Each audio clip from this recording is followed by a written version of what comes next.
Bueno, creo que estamos la mayoría. Entonces, bueno, compañeros, ¿qué tal?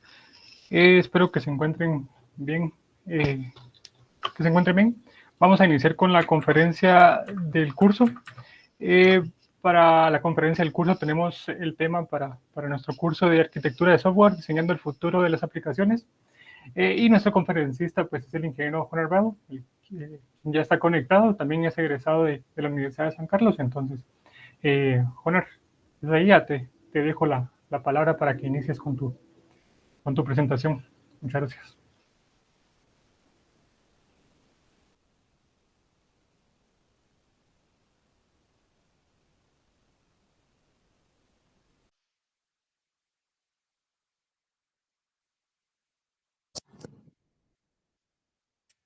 ¿Qué tal? Buenas tardes, ¿me escuchan? Sí, sí, se escucha. Ok, muchas gracias. Buenas tardes a todos. Gracias a Ronaldo por la invitación. Pues es para mí eh, alegría, digamos, regresar a la universidad y compartir un poco de la experiencia que he vivido durante estos años desarrollándome en el sector del desarrollo de software. Eh, y pues compartirlo con ustedes es de alguna forma una forma de afianzar lo que yo he aprendido durante este tiempo y a la vez, pues, compartir lo que ustedes sean capaces, digamos, de hacer mucho de lo que hacemos nosotros, pero en mucho menos tiempo, ¿no? Para que todo ese conocimiento sea transmitido lo más pronto posible y así ustedes, pues, salgan con muchas mejores habilidades de las que nosotros salimos en nuestro momento. Voy a tratar de compartir mi pantalla.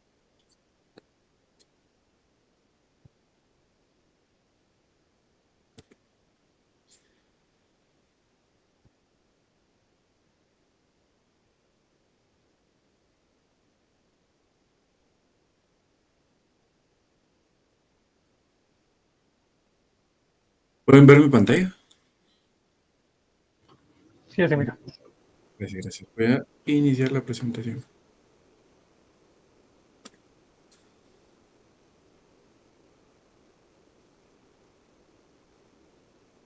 Ok.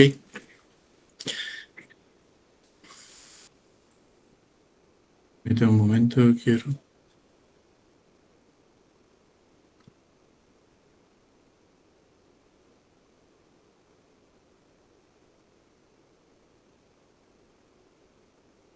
Ok. Bueno, la parte del título de repente es un poco rimbombante, pero digamos la idea de la presentación es proveerles a ustedes un marco de conocimiento, el cual en la etapa en la que están, compiladores 2 muchas veces, digamos, han pasado por programación 1, Progra 1, Progra 2, estructura de datos, compiladores 1, digamos. Y bueno, por lo menos en el momento cuando yo estaba, lo que aprendíamos en ese punto era básicamente escribir código, ¿no? Eh, algunos conocimientos de programación orientada a objetos que eran como elementales para la capacidad de escribir código.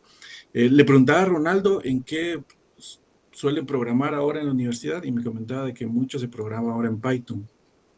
Eh, en este curso de compiladores 2 parece que están utilizando Java. Entonces, lo que les voy a compartir creo que les va a hacer mucho sentido, ya sea para Python o para Java, porque la definición o digamos todos los principios de la arquitectura no están enfocados a un lenguaje en específico, sino que son más bien transversales y que se pueden implementar en cualquier lenguaje de programación, cualquiera que sea su paradigma o en cualquier, digamos, tipo de industria de software, porque no solo se construyen softwares para empresas, se construyen software para automóviles, se construyen software para eh, cohetes espaciales, digamos, todos estos eh, dispositivos tienen software y cada uno de ellos pues tiene requerimientos totalmente distintos, lenguajes de programación totalmente distintos, pero al final hay principios que se pueden aplicar al desarrollo de esos tipos de software.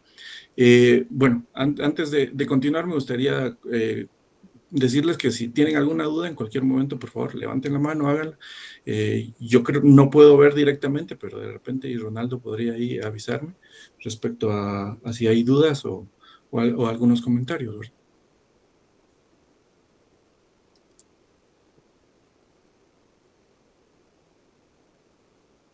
Ok, primero empecemos, de,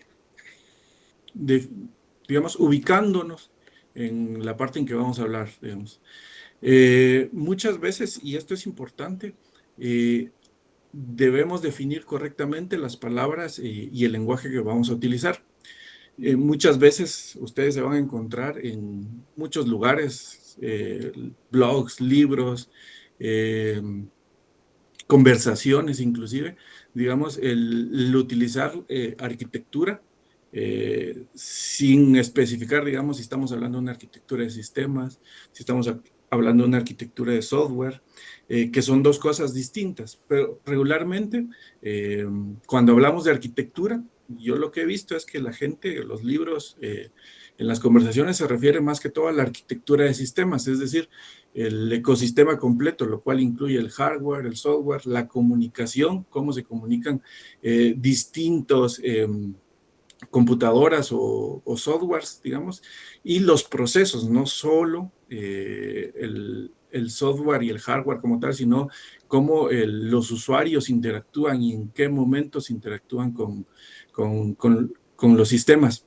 Entonces, esa parte, digamos, es la arquitectura de sistemas y tiene todo que ver en eso. Digamos, si lo trasladamos, algunos de ustedes ya trabajarán a estas alturas de su, de su desarrollo académico.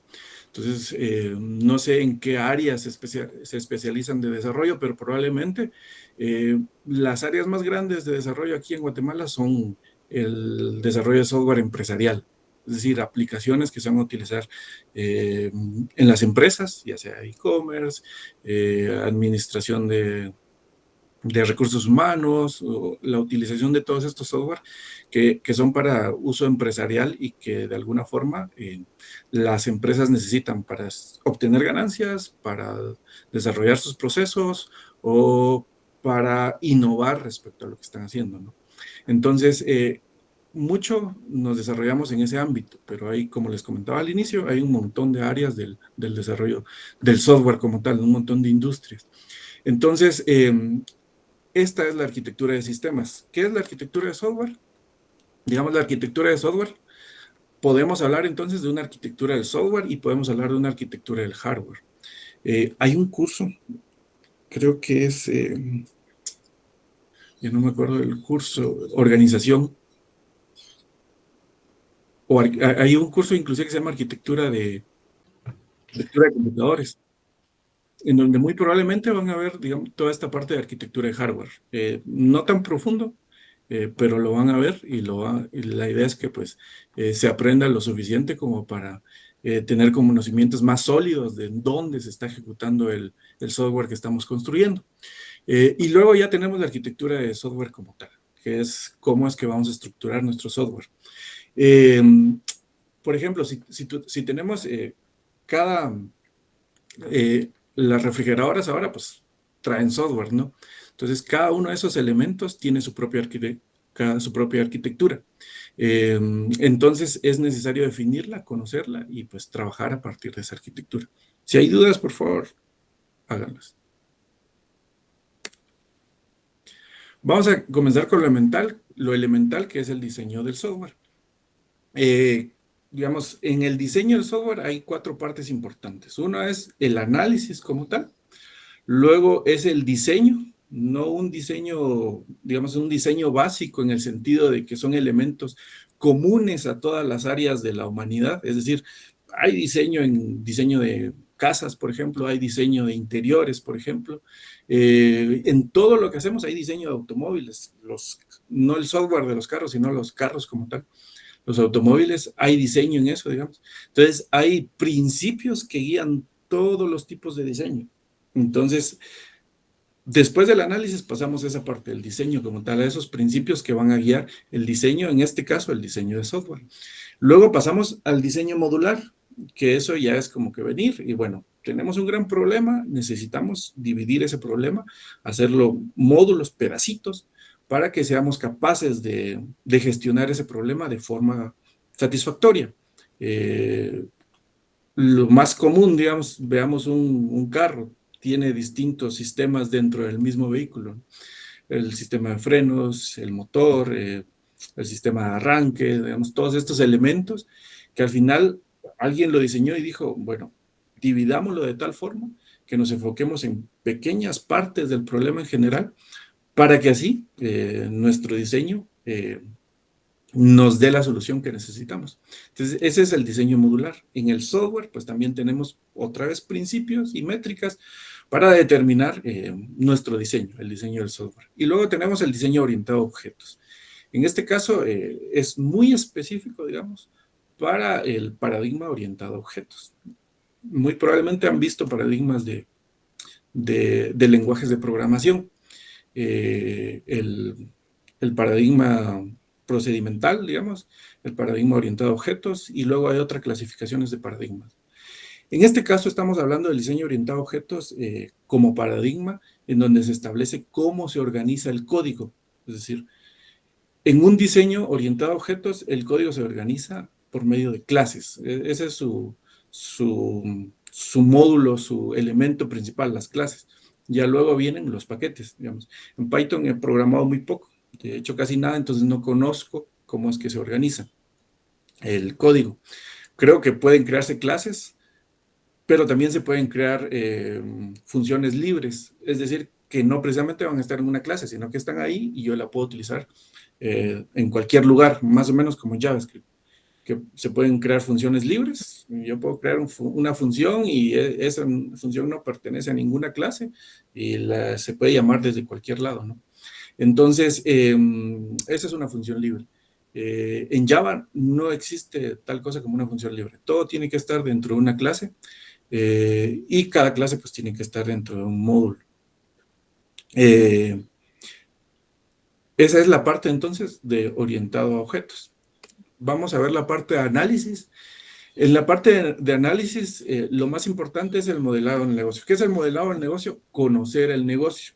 Es decir, todo lo relacionado al negocio. Y no estamos hablando solo, como les digo desde el inicio, de software empresarial. Aquí cuando dice negocio no se refiere a una empresa o cómo la empresa obtiene rendimientos, sino se refiere a conocer el dominio, todo lo que está involucrado en el software que vamos a construir. Tenemos que conocerlo todo. Es por eso que muchas veces en esta etapa se requiere mucho la participación de alguien experto en el negocio. Otra vez, si trabaja en una empresa, por ejemplo, cuando se va a construir un software y se necesita recabar la información de cómo es que los procesos funcionan en la empresa, quiénes están involucrados en esos procesos, digamos. Todo eso, una de las técnicas es observarlo como analista de negocio o analista de software. Podría empezar y observar cómo es que todo está desarrollándose en la organización. Y lo otro es acercarse a un experto que sepa todo lo relacionado a la organización, sepa los conceptos también que involucran a la organización. Por ejemplo, una empresa de seguros, digamos, tiene todo creo que hay inclusive maestrías y posgrados para la gestión de los seguros y para la definición de los seguros. Entonces, lo esencial es conocer modelar ese negocio. Digamos, para tal cosa de modelarlo, tenemos varias herramientas. En este caso, pues, tenemos el UML, definición del modelado del negocio, digamos. Podemos utilizar uno u otro tipo de diagramas de UML para modelar ese negocio. Más adelante vamos a ver, digamos, la complejidad del software. Muy probablemente, si es que ya están trabajando en algunas empresas, pues ha venido la ola del desarrollo ágil y muchas veces, pues todo esto básicamente no se ve. Muy probablemente porque la complejidad del software que se esté construyendo, pues no sea tan alta o la cantidad de personas que estén colaborando en el desarrollo de ese software, pues no sea mucha y se puede gestionar de tal forma que no hay necesidad de construir todo esto. Sin embargo, para proyectos grandes, y ahí vamos a ver más adelante también, digamos, que es considerado un proyecto grande, la cantidad de personas, la complejidad del dominio como tal. Sí es necesario elaborar todo este tipo de elementos de apoyo, de análisis, para que así pues sea mucho más fácil transmitirlo a los demás. Digamos, el problema del desarrollo de software, tal vez no problema, sino la característica o uno de los elementos fundamentales, digamos, no es tanto un problema técnico, que lo es, digamos, hay que desarrollar y hay que elaborar a través de técnicas de ingeniería de software o de diseño de algoritmos, digamos, una solución, pero sobre todo es un problema de comunicación, es decir, cómo el analista en este caso entiende lo que el experto del negocio le está diciendo y cómo realmente sabe que lo que él está interiorizando, el analista de negocio está interiorizando, es lo que realmente el experto del negocio le está diciendo. No es ustedes, muy probablemente en su día a día tienen conversaciones con un montón de gente y en los proyectos inclusive. No sé si ya han hecho proyectos en grupo, pero la comunicación entre pares, entre ustedes y sus compañeros, cuando hablan de algo muy específico, digamos, es 100%, ni siquiera 100% entendible, pero por lo menos hay un entendimiento y la información que ustedes intentan trasladar es recibida y entendida por la otra persona solo si comparten el mismo idioma, digamos, no solo español, sino que los conceptos que utilizan son los mismos. Entonces, en este caso, en el negocio es lo mismo. Si hablamos del ámbito de seguros, cuando un experto en el negocio diga prima, a alguien que no está familiarizado con el dominio, pues va a decir, pues es un familiar, es hija de un hermano, de un tío, ¿no? Eso es una prima, pero para el ámbito del negocio es totalmente distinto. Entonces, ese es el modelado del negocio. Recientemente, digamos, el modelado del negocio siempre ha estado claro para la gente que desarrolla software. Eh, desde el nacimiento de RUP, digamos, hay una disciplina específica de modelado del negocio. No estoy seguro si se llama modelado del negocio, pero digamos, su labor principal es el análisis de negocio. Business Analysis, algo así. Entonces, siempre ha estado ahí. Últimamente les digo 10 años, ha tenido un impacto mucho más fuerte a partir de esta eh, técnica de Domain Driver Design, que es una propuesta, digamos, es una nueva elaboración de Eric Evans sobre cómo modelar ese negocio, qué elementos se necesitan para modelar ese negocio.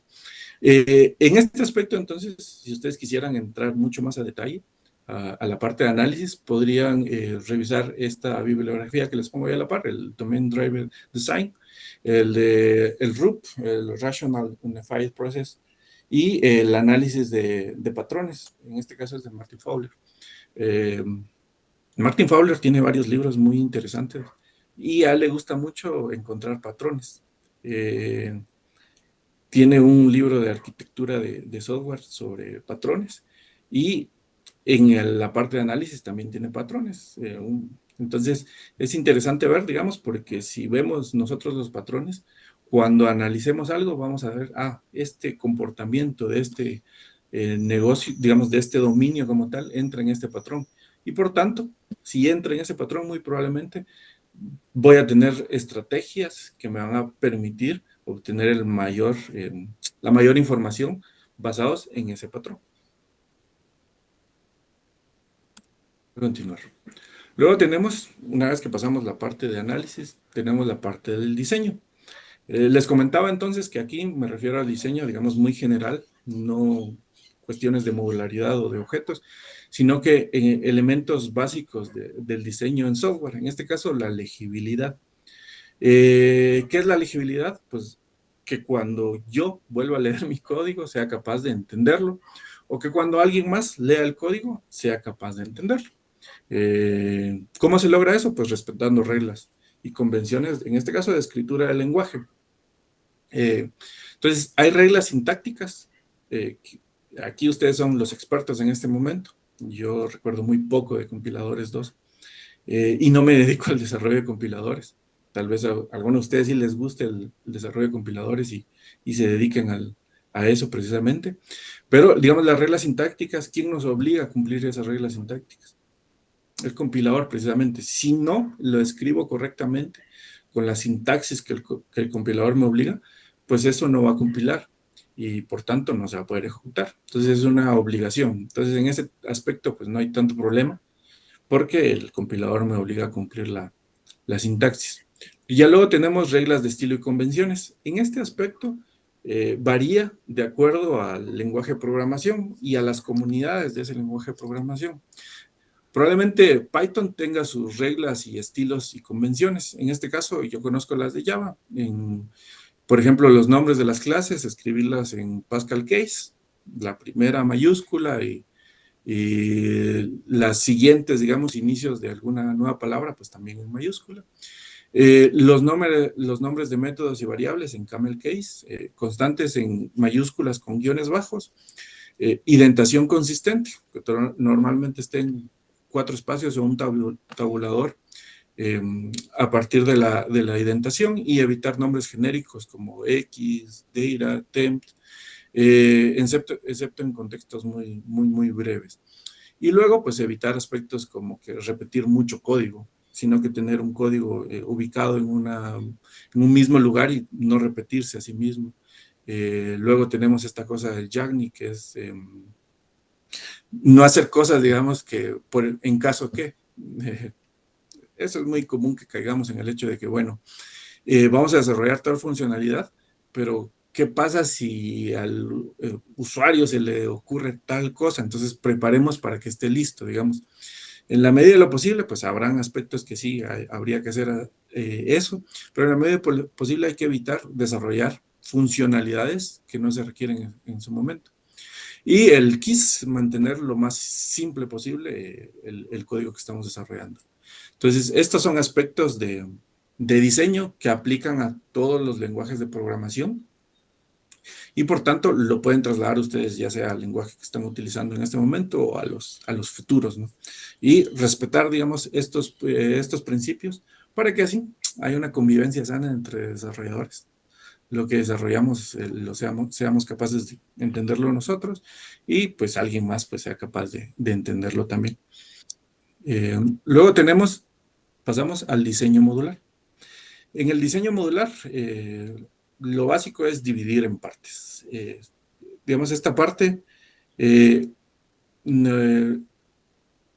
cuando nosotros tenemos un problema grande, lo que tenemos que hacer es dividirlo, porque como humanos somos incapaces de administrar cuestiones muy complejas si no es que las dividimos.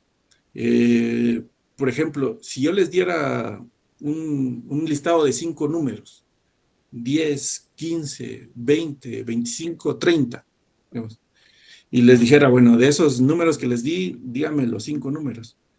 Muy probablemente ustedes los van a recordar, los números que di. Si les doy un listado de 10 números, ahí ya, inclusive de 7 u 8 números, ahí ya van a empezar a dificultarse el recordar ese listado de números. Y así, digamos, conforme más elementos tengamos, más complejo es. Entonces, ¿qué buscamos con la modularidad? Mantenerlo simple, dividirlo y de tal forma que, bueno, si es un problema muy grande, pues dividámoslo en 3 problemas, en 4, en 5, en 6, de tal forma que agarremos uno, lo solucionemos, pasamos al siguiente y pasamos al siguiente. Digamos, esa es la modularidad. Luego la jerarquización, organizarlo en... Es decir, Disculpa, Juan, aquí un compañero me pregunta, bueno, te pregunta si podrías repetir qué es Jagni en la diapositiva anterior. ok, Jagni, vamos a ver la definición acá, por acá. La definición específica, permíteme.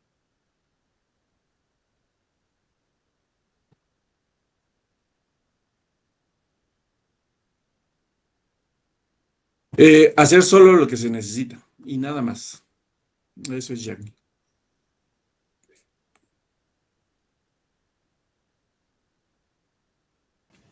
De acuerdo, gracias, Juan. Ok, gracias. Luego tenemos la jerarquización, es decir, bueno, esos módulos, ¿cómo los vamos a organizar? Lo vamos a organizar en capas, los vamos a organizar en niveles. ¿Cómo? Digamos, aquí nosotros podemos definir las capas y los niveles. Digamos, es muy común que ya hayan ciertos tipos de jerarquización establecidos. Eh, y de acuerdo a la comunidad en la que ustedes se manejan, es decir, el lenguaje de programación o inclusive dentro del mismo lenguaje de programación hay frameworks y a algunos les gusta un framework y a algunos les gusta otro framework y de acuerdo a ese framework, entonces organizan, jerarquizan, digamos. Entonces, esta parte, de alguna forma, puede que ya no se haga ni siquiera conscientemente, sino que sea un elemento más del desarrollo de software y esa jerarquización pues no se haga de forma consciente. Luego, la distribución de responsabilidades. Es decir, tenemos estos módulos, ¿qué va a hacer cada módulo? ¿Cuál es su responsabilidad? ¿Qué le toca hacer? ¿Cuáles van a ser sus entradas? ¿Cuáles van a ser sus salidas? Eh, entonces, esa distribución de responsabilidades es esencial. Porque necesitamos establecer qué va a hacer cada quien y que un módulo no asuma responsabilidades que no le pertenecen. Es decir, si a un módulo le establecimos que va a hacer una cosa, eso va a ser y eso no lo tiene que hacer ninguno de los otros módulos. Entonces es importante esa distribución de responsabilidades. Luego tenemos el encapsulamiento, que es ocultar la implementación para reducir otra vez la complejidad.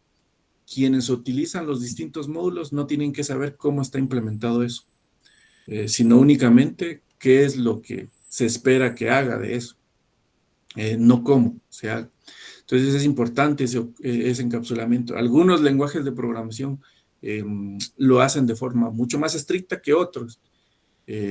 Por ejemplo, entonces es importante conocer también nuestro lenguaje de programación porque a partir de ahí mucho de lo que vemos acá puede que en nuestro lenguaje de programación sí lo podamos aplicar estrictamente y en otros pues tengamos que buscar un mecanismo que diseñemos propiamente o alguna librería que nos ayude a cumplir con estos principios. Luego, ¿cómo medimos la modularización de nuestro software?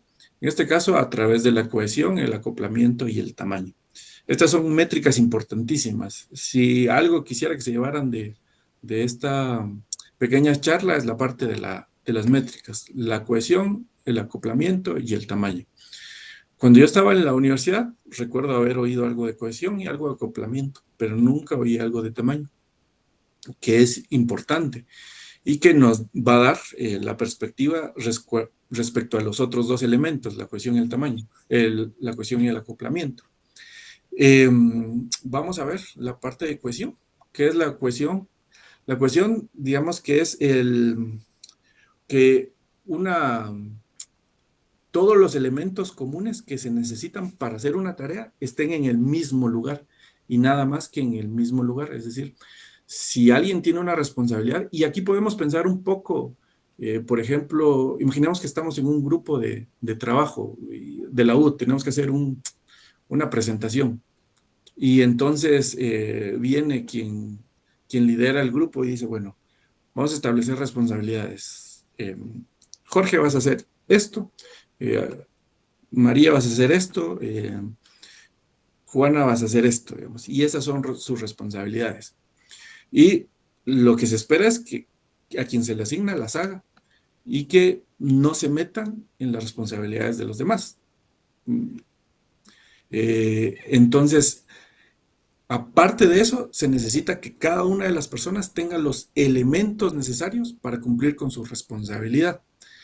Entonces, que tenga solo esos y nada más que esos para cumplir su responsabilidad. Esa es la cuestión, digamos. Que todo lo que se necesita para hacer una tarea esté ahí. Luego tenemos el principio de responsabilidad única, que solo haga una cosa y nada más que una cosa. Y luego a partir de la cohesión pueden salir ciertos code smells. No sé si han escuchado ustedes acerca de este concepto, muy probablemente sí. Salen en todos lados y cada día hay una lista más grande de CodeSmell y esto no se tiene que hacer, y esto no se tiene que hacer, y esto no se tiene que hacer, y hay 200, 300. Estoy aventurando un número, pero probablemente los haya de CodeSmell. Y eso es lo que no tenemos que hacer.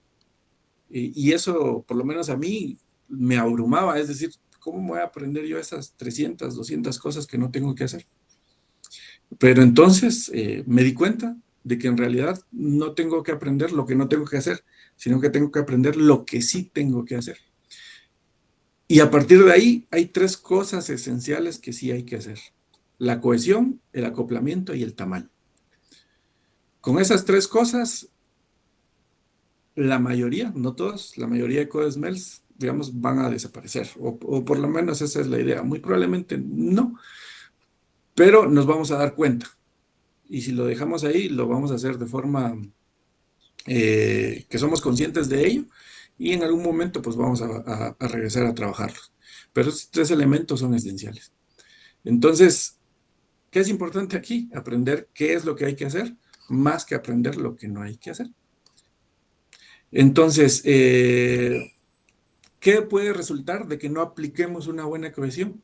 Que haya responsabilidades fuera de lugar.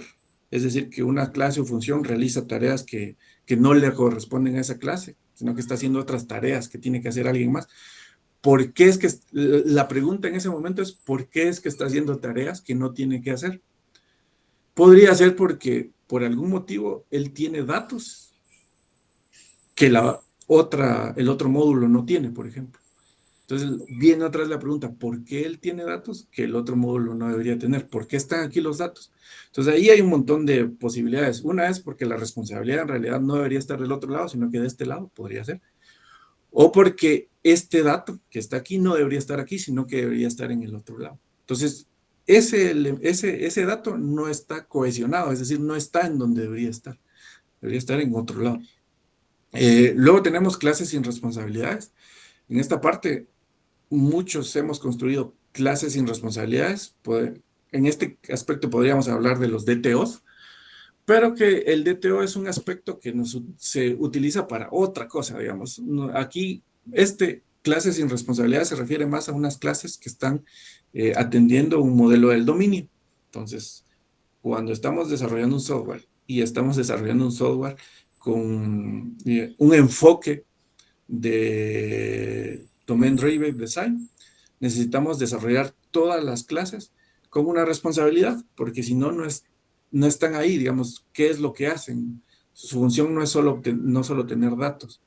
Y aquí hay un montón de aspectos que hay que ir considerando y que muy probablemente con ustedes, con la experiencia, van a ir atendiendo. Pero esto es elemental y esta base, digamos, cuando llegue su momento se van a dar cuenta y van a empezar a tratar de resolver dudas que surjan y inconvenientes que encuentren ustedes en sus diseños. Luego tenemos clases sin responsabilidades. Entonces, también, digamos, ¿por qué es que hay clases sin responsabilidades? Puede que los datos no vayan ahí. Digamos, todo esto lo podemos responder pensando en la cohesión. Luego tenemos el acoplamiento. Es decir, un módulo no va a hacer nada si no es que se ayuda de los otros módulos. Entonces, esto tiene un poquito que ver con lo anterior. El primer aspecto es inapropiada intimidad. Es decir, bueno, yo como módulo estoy utilizando otro módulo y a la vez estoy utilizando los datos de ese módulo, por ejemplo. Esa es inapropiada intimidad. Y podría haber otro aspecto del acoplamiento, otra vez, que digamos que el módulo A llama al módulo B y el módulo B a la vez llama al módulo A. Entonces hay una relación bidireccional. Hay que evitar a toda costa los ciclos. Digamos, los ciclos en desarrollo de software son dañinos. Nos generan muchos inconvenientes. Entonces hay que evitar los ciclos. Hay técnicas para evitar los ciclos. Entonces hay que ir aprendiendo ese tipo de técnicas para evitar ese tipo de ciclos. Y restringir también a quienes envían mensajes, digamos. El lenguaje de programación no va a restringir a quien envían mensajes. Muy probablemente, no sé si ustedes, digamos, cuando yo inicié, llamaba a una instancia de una clase llamaba a un método de esa clase, el método me devolvía otro objeto, entonces llamaba a ese objeto y ese objeto traía métodos, llamaba a ese método, digamos, tenía un encadenamiento de llamadas de más o menos 4 o 5 elementos, ¿no? Entonces, eso el compilador no te va a decir está mal, de hecho, el compilador está bien sintácticamente, entonces no hay ningún problema. Pero a nivel de diseño, eso no debe hacerse, o por lo menos debe evitarse lo más posible. Llamar, digamos, solo a las instancias que son propias, que están dentro de la misma clase, y enviarle mensajes solo a estas instancias. Y luego tenemos la parte de tamaño. En esta parte de tamaño es importante, pero varía también de acuerdo al lenguaje de programación, a la comunidad. Es decir, la comunidad establece eh, ciertas métricas. Entonces, no tiene que ver con el compilador, de repente, y no tiene que ver también con una definición formal, sino es más o menos como la comunidad entiende que debería de ser el tamaño de cada uno de los elementos. En este caso, los paquetes en un lenguaje de programación orientado a objetos, se espera que máximo tenga de 12 a 20 clases. Si ya el paquete tiene más de 20, digamos, no es un número que tenga que cumplirse estrictamente, sino es una referencia y por tanto hay que buscar la forma de cumplirlo, pero no es obligatorio cumplirlo, habrán sus razones. Entonces, si llegáramos a tener un paquete con, ¿qué les digo yo?, 25 o 30 clases, preguntarse por qué, otra vez. Puede que no haya suficiente cohesión, es decir, aquí los elementos de cohesión, de tamaño y de acoplamiento se pueden aplicar en varios niveles. Pensemos en las clases, se puede aplicar a nivel de clases y luego si pensamos en los paquetes, se puede aplicar a nivel de paquetes. Inclusive se podría pensar a nivel de otros módulos más grandes, superiores. Entonces, en este caso los paquetes, si tenemos 25 o 30 clases en un paquete, preguntarse por qué. Puede que estemos fallando en la cohesión, es decir, en un paquete tenemos clases cuya responsabilidad está fuera del alcance de ese paquete. O inclusive que podríamos venir y dividir ese paquete en otro paquete. Para que así, digamos, las cosas más cohesivas estén en el paquete A y las otras estén en el paquete B. Entonces, el tamaño, como les decía, es importante porque me va a ir dando algunos luces respecto a qué está pasando en el código. Y es ahí donde nos vamos dando cuenta, digamos, por un tiempo hubo un pensamiento en el sentido que toda la arquitectura se hace desde el inicio. Y a partir de esa arquitectura, pues hay que construir. Luego vinieron otros y dijeron, no, la arquitectura no se hace desde el inicio, la arquitectura se va construyendo en el tiempo conforme se va desarrollando el software. Y entonces no hacían ninguna definición arquitectónica al inicio, sino que ya iniciaban a desarrollar y la arquitectura iba emergiendo de ese desarrollo, digamos. Y luego vino ya la conclusión al final, que era, bueno, es que si no hacemos un esbozo de arquitectura inicial, pues va a costar o digamos nunca va a emerger una arquitectura o de repente va a emerger, pero no la que queremos que emerja. Entonces, hagamos un trabajo inicial de definición de la arquitectura, pero nunca dejemos de cambiar esa arquitectura en el tiempo, porque va a cambiar y va a emerger de acuerdo a cómo se va desarrollando el sistema. Entonces, regularmente en software van a ver eso, que hay una hipótesis, una tesis, una antitesis y luego una síntesis. Y lo van a ver en todos lados. Entonces, es importante ver eso, porque entonces uno se va a dar cuenta, bueno, no sé si, creo que no, pero no sé cuándo fue el boom de los microservicios, pero pongámosle 2013, 2010. Antes de eso, digamos, la construcción del software era a través de grandes módulos y se desplegaban en un solo momento. Entonces estaban los aplicaciones, los servidores de aplicaciones. Y a esos servidores de aplicaciones venía y se le montaba la aplicación como tal. Y esa aplicación tenía todos los módulos internamente y se desplegaba y tomaba minutos. Si el sistema era grande, pues tomaba horas en desplegarse, digamos. Entonces, esa es la tesis. Luego vino la antítesis y dijeron, no, esto hay que dividirlo totalmente y hacer pequeños servicios por cada uno de los elementos y le vamos a llamar microservicios.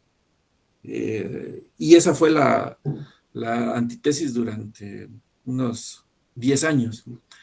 Luego vino otra gente y dijo, los microservicios se están complicando. Y no solo se están complicando, sino que lo estamos aplicando a cualquier software. Se está haciendo un software de un e-commerce que va a tener, qué sé yo, unos 2000 usuarios y se están haciendo microservicios para eso.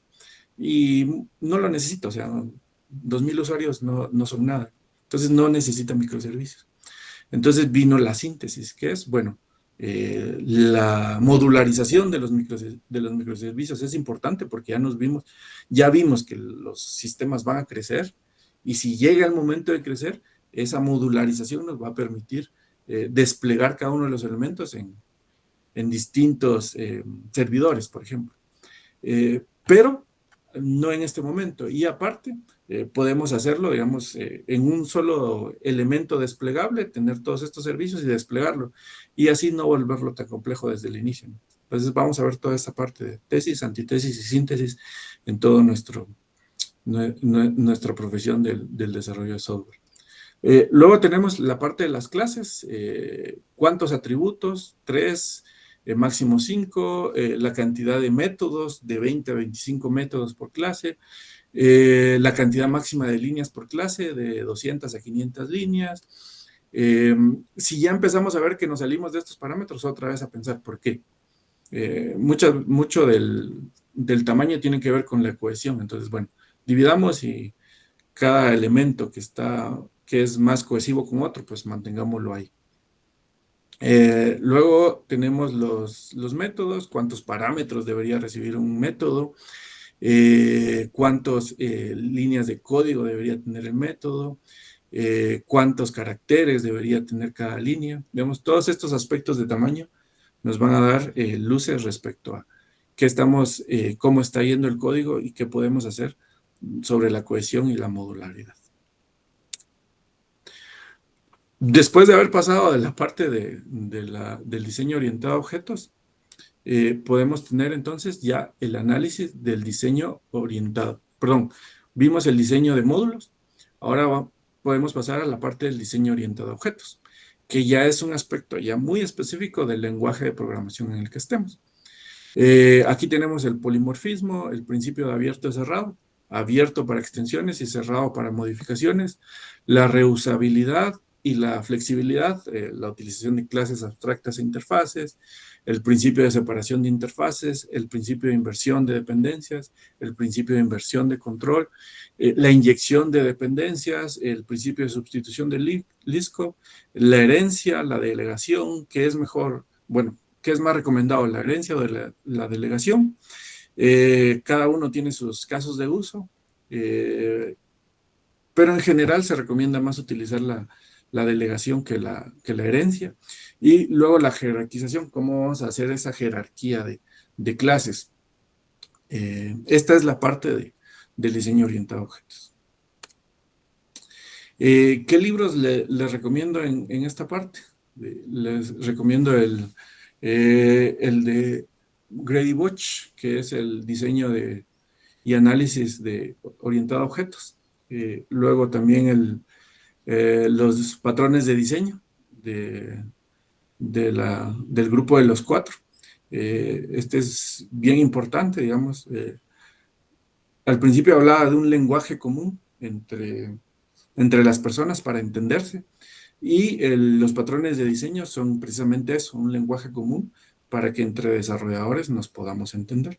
Entonces, cuando veamos un comportamiento que pareciera acercarse a un patrón, entonces podemos traer ese conocimiento del patrón, entender el problema y diseñar una solución pensada en ese patrón y aparte, lo más importante, comunicarlo a nuestros colegas.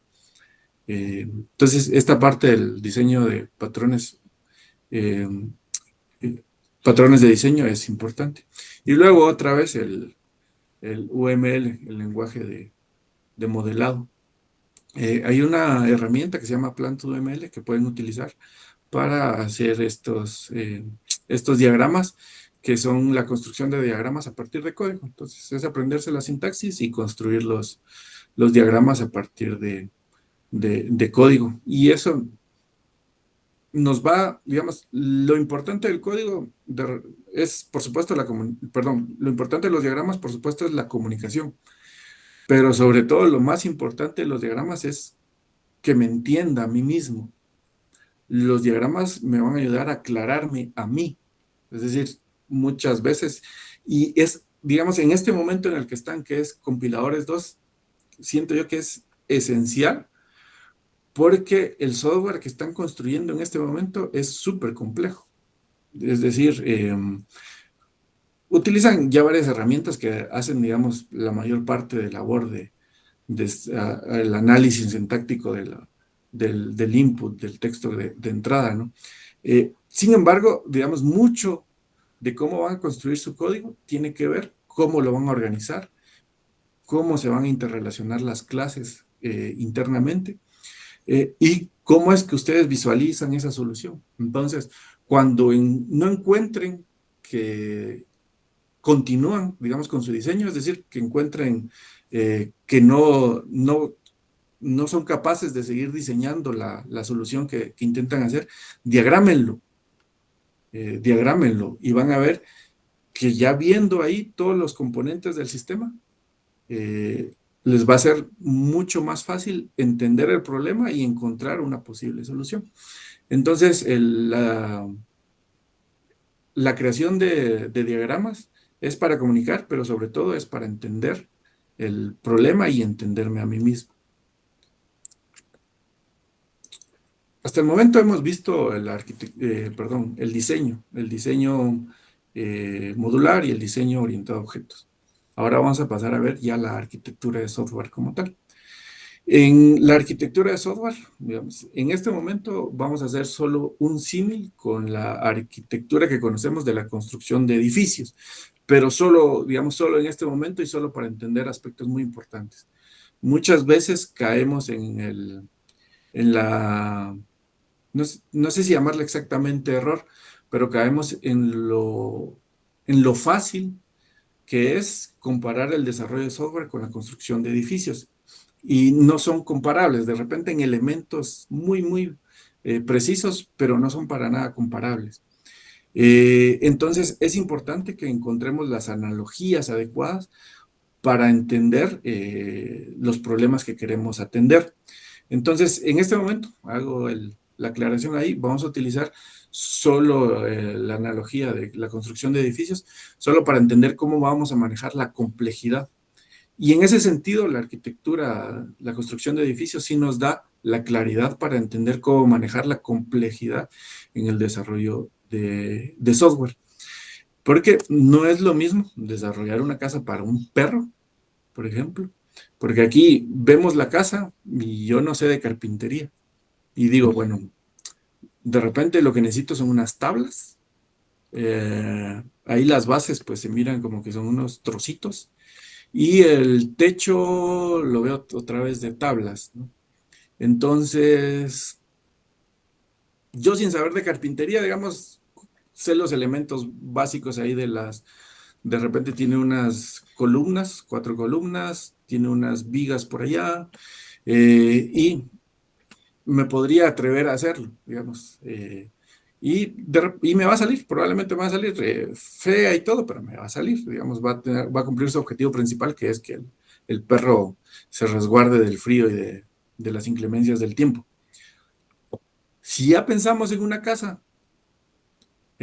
para personas ya mucho más habitable, con elementos como el jardín, el comedor, la cocina, los dormitorios, los baños, las regaderas, digamos, todos esos elementos, ya no se es capaz de administrarlos de forma sencilla. Es decir, para la instalación de los drenajes necesito contratar un plomero, para la instalación eléctrica a un electricista, para la construcción del concreto y todo esto, necesito, en un caso no tan, eh, si no quisiera gastar tanto, por así decirlo, podría buscar a un maestro de obra, digamos que un maestro de obra tiene años de experiencia la construcción de casas pequeñas y podría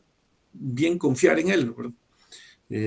Ya he visto su trabajo en otros lados, sé que ha construido varias casas y las casas siguen en pie. Les he preguntado a los dueños de esas casas qué tal les fue, cómo les construyó, si entregó a tiempo, si se gastó los materiales que necesitábamos gastarse, si después de eso la casa presentó inconvenientes, digamos, todo este tipo de cosas, pero que ya no, digamos, ya es mucho más complejo gestionarlo.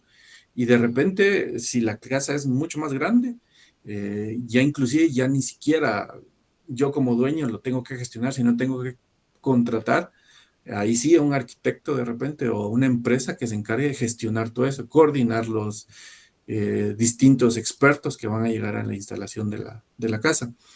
Y tenemos aún elementos mucho más complejos como los grandes edificios. Aquí yo ya ni me imagino qué aspectos tienen que tenerse para la construcción de estos edificios. Entonces, el punto acá es que la complejidad varía de acuerdo al tamaño del software, a las características y a la necesidad de ese software. Entonces, de acuerdo a esas necesidades, debemos establecer, digamos, la complejidad de ese software. La complejidad la miden en qué tan complejo es técnicamente y qué tan complejo es administrativamente de gestionar, digamos, el management. Eh, la complejidad tiene que ver con, bueno, son tecnologías que muy poca gente sabe utilizar. Es un sistema del cual dependen vidas, tiene que estar atendiendo en tiempo real, porque si en algún momento se cae, pues qué sé yo, el avión se estrella, es un sistema de torre de control, por ejemplo. Digamos, toda esa complejidad técnica, de acuerdo a esa complejidad técnica, entonces se establece la complejidad del software. Y el otro elemento es la complejidad de la administración, de la gestión de esa construcción. Es decir, bueno, solo es un analista, un arquitecto y dos, tres desarrolladores. Bueno, entonces la complejidad de la gestión es baja. Pero son, por ejemplo, 100 desarrolladores. Y yo no sé si ustedes, bueno, saben, pero yo me imagino no sé cuántos desarrolladores, arquitectos y analistas tienen que trabajan en el equipo de desarrollo de la suite de Office, por ejemplo. Son un montón, imagino yo. Entonces, gestionar todo eso ya lo hace complejo. Entonces, la complejidad de gestión es alta. Entonces, tenemos en el medio, en el punto rojito ahí de en medio, tenemos el promedio. Entonces, el promedio de un software, digamos, la complejidad de un software es de 5 a 10 personas, se considera promedio. Una duración de 10 a 15 meses se considera promedio y se va a comunicar con 3 a 5 sistemas externos. Y hay algunos riesgos de la construcción del software que no se saben, la mayoría pues son manejables, pero solo algunos que son riesgos que ni siquiera se conocen y que podrían materializarse, digamos. Entonces, a partir de esta complejidad del software, uno va a elegir, bueno, lo hago yo mismo, o voy a contratar a un experto porque el software es súper complejo y necesito expertos en ese campo. Y a partir de todo esto, entonces se elige inclusive la metodología con la que se va a construir. Es decir, si el software es de alta complejidad de gestión y alta complejidad técnica, y por tanto requiere una documentación, porque hay vidas que dependen del funcionamiento correcto de ese software. Entonces, muy probablemente, y aquí me arriesgo a decirlo, pero puede que sea así, no vamos a utilizar una metodología ágil para desarrollar ese software. vamos a hacerlo más,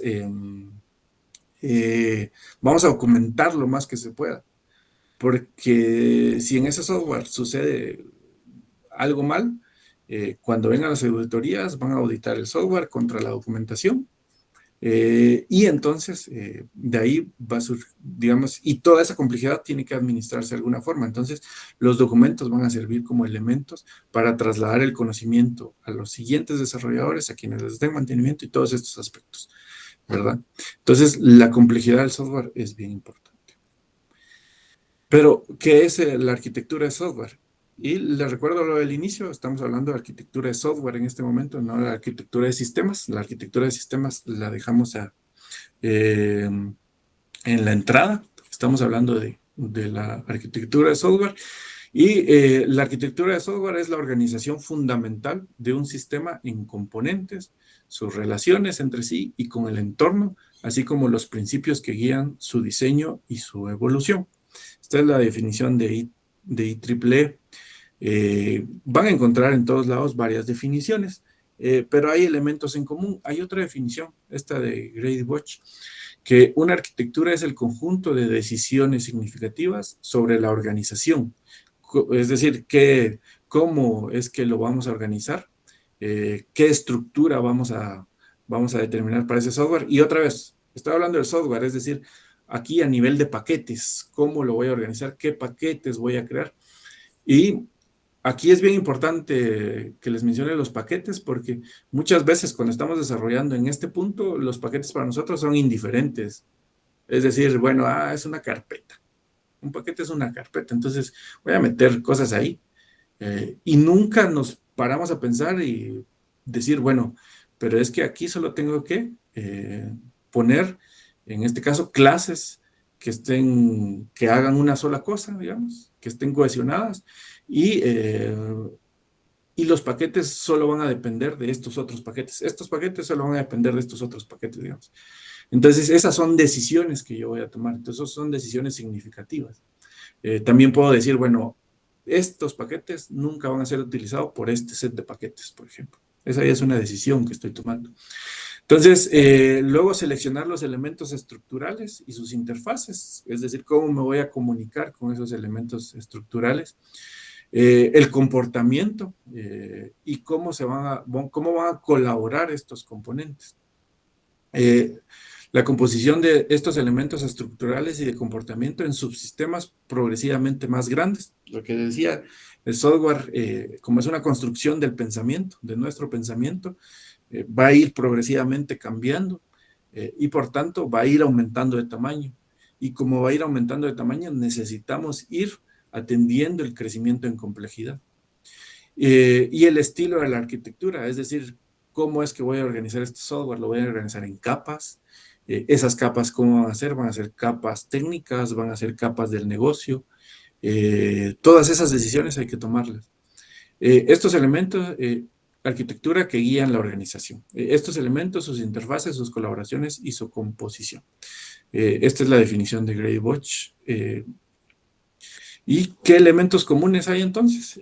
Las componentes, los bloques de construcción con interfaces y relaciones, las estructuras, los conceptos transversales, es decir, todos aquellos elementos que no importa en qué paquetes esté, hay aspectos que tienen que llevarse a cabo. Por ejemplo, el registro de los logs es un concepto transversal, cómo lo vamos a llevar, quién se va a encargar de llevarlo, cómo es que vamos a tener acceso a eso, es decir, cómo cada una de las clases va a acceder al elemento que va a llevar el log. Otro de los elementos transversales es cómo es que se van a administrar o cuál va a ser nuestra política de gestión de las excepciones. Permítame un momento, voy a encender la luz que...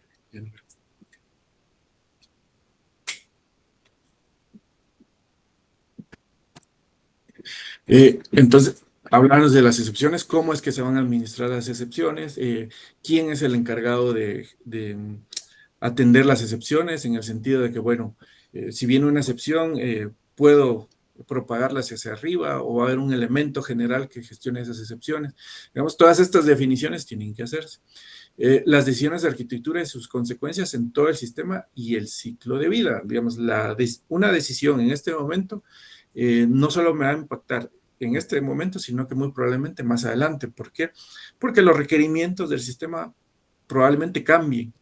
Y la decisión que hoy parecía acertada, dentro de 2 años, 3 años, no se va a adaptar a los requerimientos de ese momento. Entonces, a quienes le van a atender en ese momento, va a decir qué le pasaba al arquitecto, al desarrollador de ese momento, cómo se le ocurre meter esto aquí.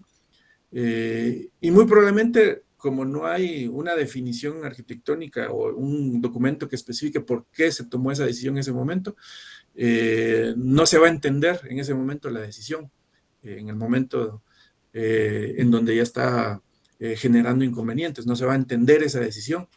Entonces, sería importante tener ese tipo de documentación para decir, es que lo que pasa es que en el momento en que lo construyeron, estos y estos eran los requerimientos y estas eran lo que se buscaba, las características de calidad que se buscaba. Entonces, por tanto, pareciera ser que sí fue la decisión acertada en su momento, pero ahora ya no lo es. Entonces, ¿qué necesitamos hacer para cambiarlo? ¿En dónde nos impacta?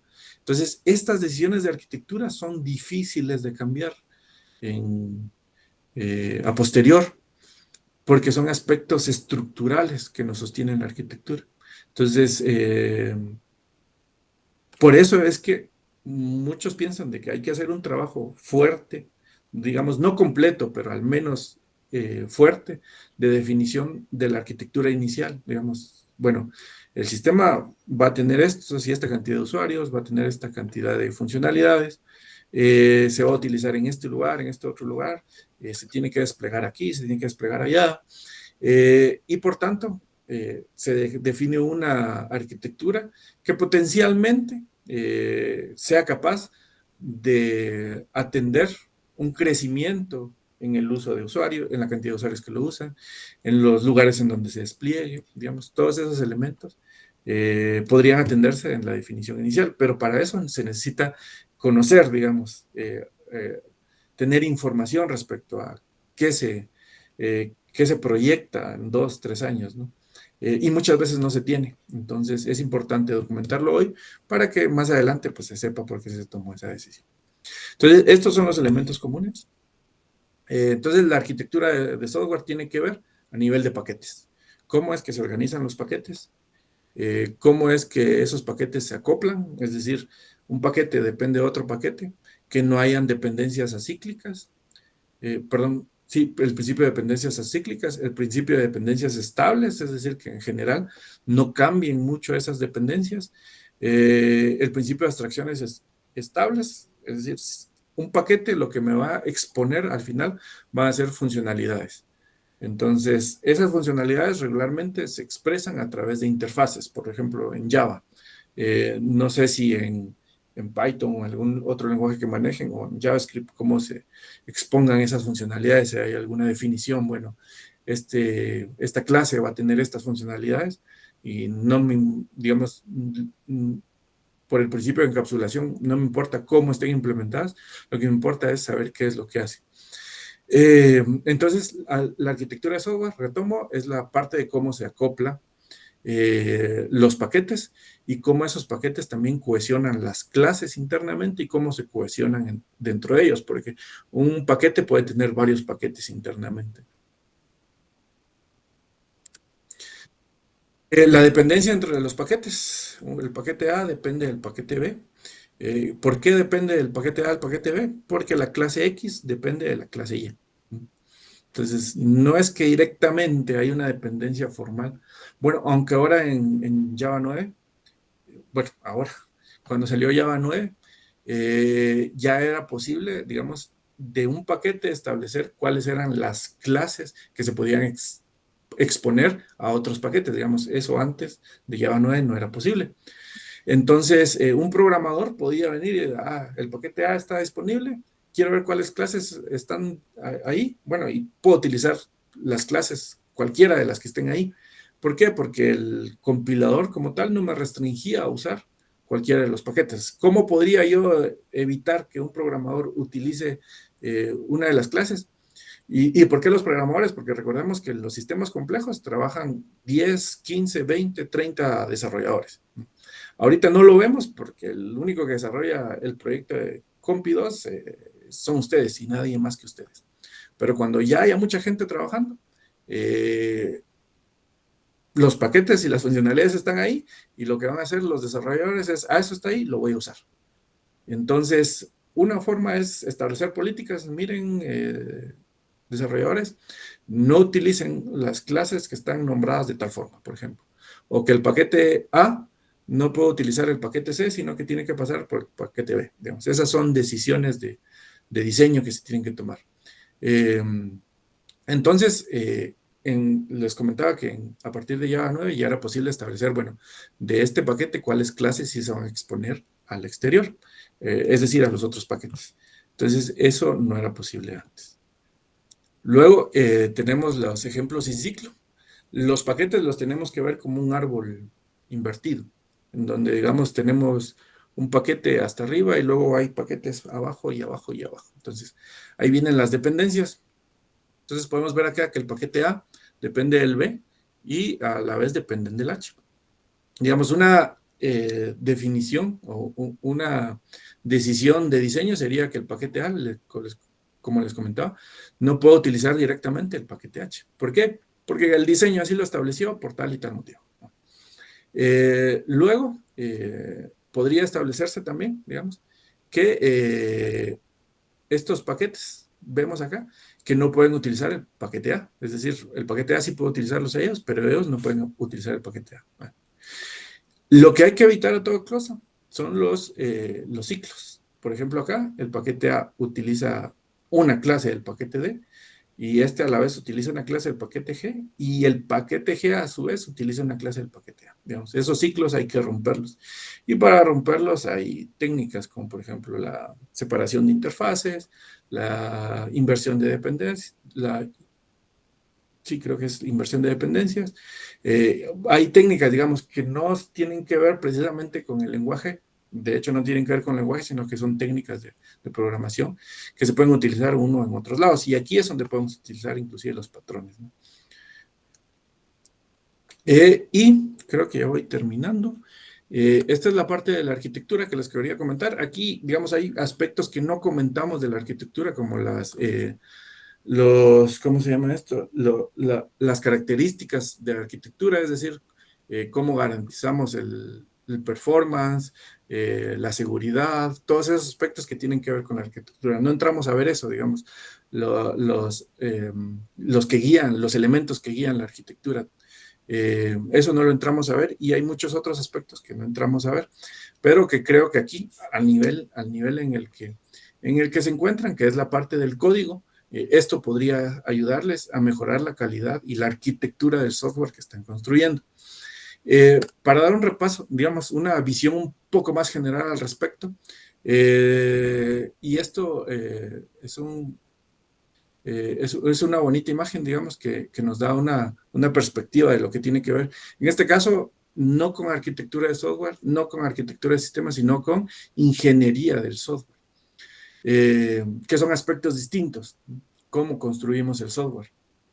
Entonces, acá tenemos el lenguaje de programación. Una recomendación es especializarse en 2 lenguajes de programación. Elijan el que ustedes crean que o les gusta más, o digamos, ya son ustedes los que deciden. Luego, aprender principios de diseño. Estábamos viendo orientado a objetos. Luego hay aspectos que vienen como que a complementar eso, que es el clean code. No sé si han oído al respecto, pero digamos, es más o menos la implementación de lo que vimos, cohesión, acoplamiento y tamaño, llevado por 5 principios que mencionan, que es SOLID, por ejemplo, pero que hay muchos más principios y que esos 5 principios no son primordiales, digamos, no son, eh, ¿cómo decirlo? Digamos, no es que con esos 5 principios ya se pueda resolver cualquier software, no, pero son una base inicial, eso podría ser, son una base inicial que nos podría ir guiando al conocer todos los principios en el diseño de software. Luego vemos otras cosas aquí como TDD, Test Driven Development o Test Driven Design. Luego tenemos el Domain Driven Design, que hablábamos, aspectos ya más específicos. Luego de eso, digamos, tenemos el desarrollo, tenemos el lenguaje, luego las herramientas que se utilizan, en este caso Git en específico, ahí Git no debe faltar, es esencial que conozcan Git. Entonces, esos son, en su caja de herramientas tienen que meter Git porque es elemental en todos lados, es esencial en todos lados. Luego ya tenemos los patrones de arquitectura, más o menos, algunos le llaman patrones de arquitectura, otros estilos arquitectónicos. Conforme se vayan desarrollando o adquiriendo sus conocimientos, van a ir viendo de que muchos utilizan estos conceptos de forma indiscriminada, es decir, algunos le llaman arquitectura, patrones de arquitectura, otros estilos arquitectónicos, y algunas veces se refieren a lo mismo, otras veces no, pues hay que tener cuidado, nada más eso, hay que tener cuidado. Luego tenemos cuestiones de la plataforma, como los contenedores, cuestiones de despliegue continuo e integración continua. Estos aspectos ya se pegan un poco más a la ingeniería de software, ¿no? Al proceso de desarrollo de software como tal. Y luego tenemos aspectos como la analítica de datos, la seguridad y el networking, que ustedes, bueno, creo que a este punto no han visto redes, pero muy probablemente ya saben al respecto. Entonces es importante, digamos, conocer sobre redes y seguridad. Y luego las habilidades blandas que, digamos, saber tomar decisiones, saber comunicarse bien, claro, tener la capacidad de hacer estimaciones,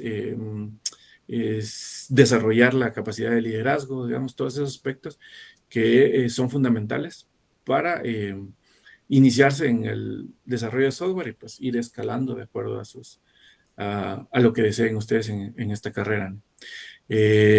Luego les dejo acá unos últimos bibliografías, patrones de arquitectura empresarial de Martin Fowler, fundamentos de arquitectura de software, luego Software Architecture de Hard Parts, pero para software distribuidos, arquitectura de distribuidos, y pues si quieren también pues de Clean Code de Robert Martin.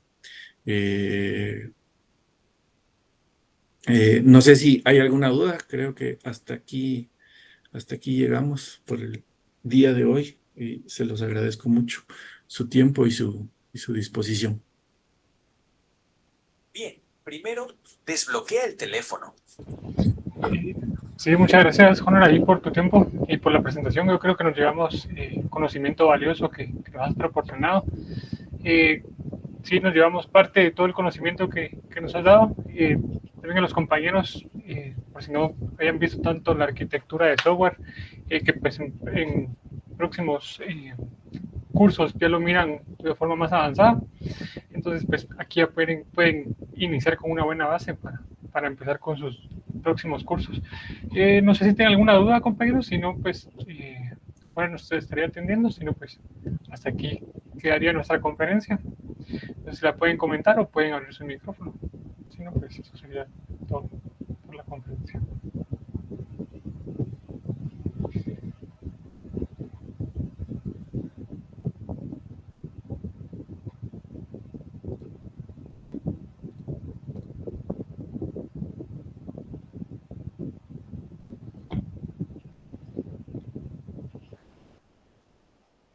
Bueno, yo creo que no se tienen dudas, Juan. Entonces, nuevamente, muchas gracias por la información y por lo compartido. Creo que sí, les ayudó mucho a todos los compañeros. Ahí miro preguntas, muy buenos comentarios ahí de mucho agrado con los compañeros. Entonces, muchas gracias por su tiempo. Muchas gracias a ustedes y pues que pasen feliz tarde y que todo salga bien en la carrera. Muchas gracias, Juan, igualmente. Feliz tarde. Gracias. Feliz tarde.